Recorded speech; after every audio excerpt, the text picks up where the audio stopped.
नमस्कार। आशा करती हूँ आप सभी कुशल मंगल होंगे। आप सभी का मेरे चैनल पर हार्दिक स्वागत है।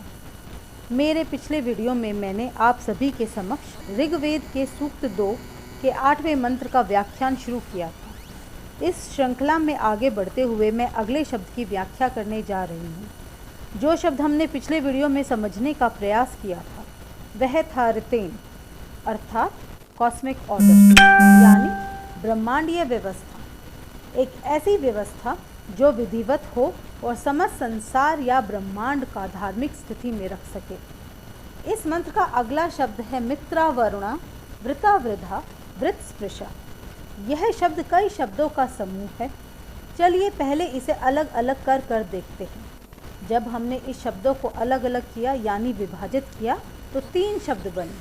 पहला मित्रा वरुणा, दूसरा वृता वृधा, तीसरा वृत स्पृशा।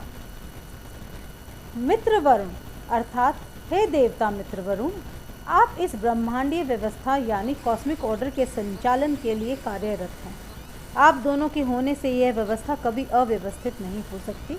इस मंत्र में ऋत यानी ब्रह्मांड की धार्मिक स्थिति बनाए रखने में मित्र वरुण की भूमिका का वर्णन किया गया है। इस मंत्र में यह बताया गया है कि किस प्रकार मित्र यानी सूर्यदेव और वरुण यानी वायुदेव प्राकृतिक व्यवस्था को सुचारू रखते हैं, इसका संतुलन बनाए रखते हैं ताकि मनुष्य को अधिक से अधिक लाभ हो।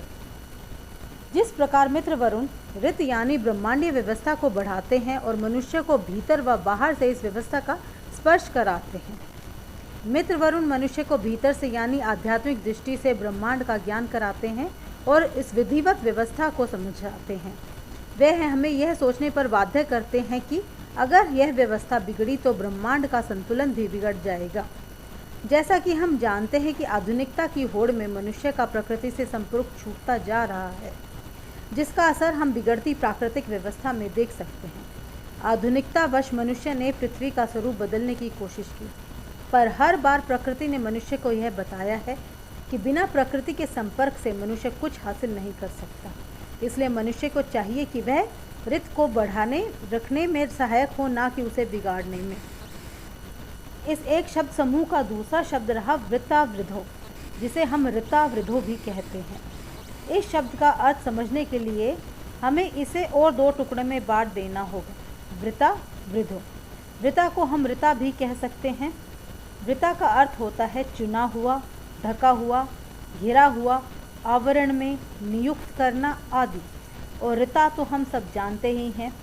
वृद्धा का अर्थ होता है बढ़ाना, बढ़ना, विकसित होना, विस्तार, बढ़ावा, तरक्की, खुश होना आदि।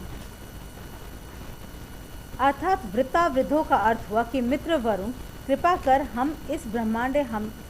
हमें इस ब्रह्मांडीय व्यवस्था के आवरण में रखे व इसे निरंतर बढ़ाते रहें।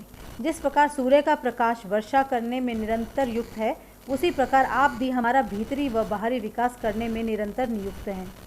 अगर आप दोनों अपने अपने कार्यों का त्याग कर देंगे तो मनुष्य की वृद्धि कैसे होगी? वह निरंतर उन्नति की तरफ कैसे जाएगा? आप मनुष्य की धार्मिक निष्ठा को बढ़ाने वाले हैं। आप भूरूप में निरंतर जल बरसाने वाले हैं और आध्यात्मिक रूप में मनुष्य की मानवता को आकार देने वाले हैं। आप ही सत्य हैं और आप ही सत्य को स्थापित करने वाले हैं। आप मानव समाज को भक्ति के मार्ग पर आध्यात्मिक जीवन संवारते हैं और वर्षा कर उसका भौतिक जीवन संवारते हैं। वर्षा ऋतु के बाद समस्त संसार दोबारा अंकुरित होने लगता है।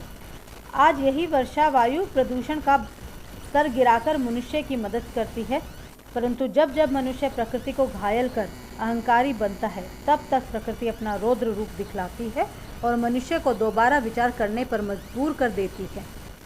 ऐसा करने से मानव की वृद्धि बढ़ती है, बुद्धि बढ़ती है और वह उन्नति के लिए नए नए रास्ते खोजता है। इस कड़ी में अगला शब्द है वृत्त स्पृशा, जिसे हम वृत्त स्पृशा भी कहते हैं। इस शब्द में वृत्त का अर्थ वही हुआ ब्रह्मांडीय व्यवस्था से घिरा हुआ और स्पृशा का अर्थ हुआ स्पर्श द्वारा। अर्थात हे मित्र वरुण, आपके स्पर्श द्वारा मनुष्य भीतर व तरह से उन्नति पाता है। आप न सिर्फ ब्रह्मांडीय व्यवस्था को बढ़ावा देते हैं अपितु अपने ज्ञान द्वारा उसका स्पर्श भी कराते हैं। आप मानव मात्र को पवित्र कार्यों से जोड़े रखते हैं ताकि मनुष्य भटक कर गलत रास्ते पर ना चल सकें।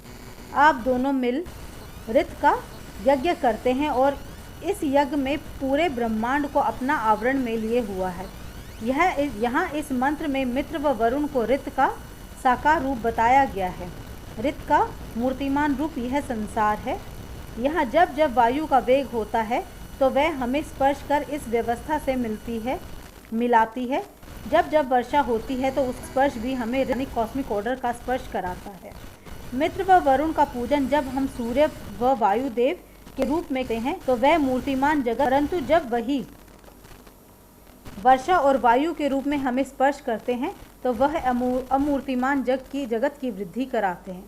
इस मंत्र का अगला भाग मैं आपके सामने अपने अगले वीडियो में बताऊंगी। आशा करती हूँ आपको यह व्याख्या समझ आया होगा। धन्यवाद।